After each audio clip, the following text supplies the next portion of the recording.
राजा और लालची मंत्री की कहानी बहुत पुरानी बात है। दक्षिण भारत में एक राजा राज्य करता था। राजा का राज्य समुद्र के किनारे था। राजा को भोजन के साथ मछलियां खाने का बहुत शौक था। बिना मछलियों के उसका भोजन अधूरा लगता था। एक दिन राज्य में बहुत तेज तूफान आया।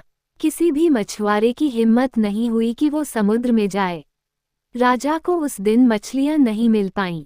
वो बहुत उदास हो गया। राजा ने मंत्रियों से इसका कारण पूछा।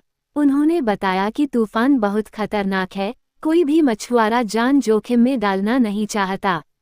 राजा ने घोषणा की, जो भी व्यक्ति समुद्र से ताज़ी मछलियां लाएगा, उसे मनचाहा इनाम मिलेगा। घोषणा सुनकर बहुत से मछुआरे लालच में तो आए, पर कोई भी समुद्र में उतरने को तैयार नहीं हुआ।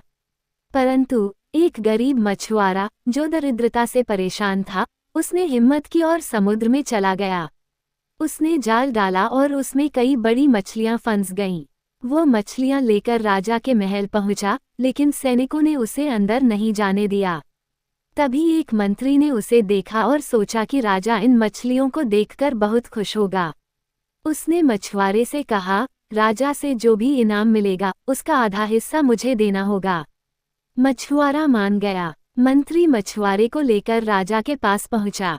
ताज़ी मछलियां देखकर राजा बहुत प्रसन्न हुआ। उसने मछुआरे से कहा, जो चाहे मांगो। मछुआरे ने हाथ जोड़कर कहा, महाराज, मुझे 20 कोड़े मारे जाएं। राजा चौंका, फिर भी उसने सैनिकों को आदेश दिया। 10 कोड़े खाने के बाद मछुआरा बोला, बाकी 10 कोड़े मेरे हिस्सेदार को दे दिए जाएं, क्योंकि इनाम का आधा हिस्सा उसका है। और उसने मंत्री की ओर इशारा किया। राजा को सारा मामला समझ आ गया।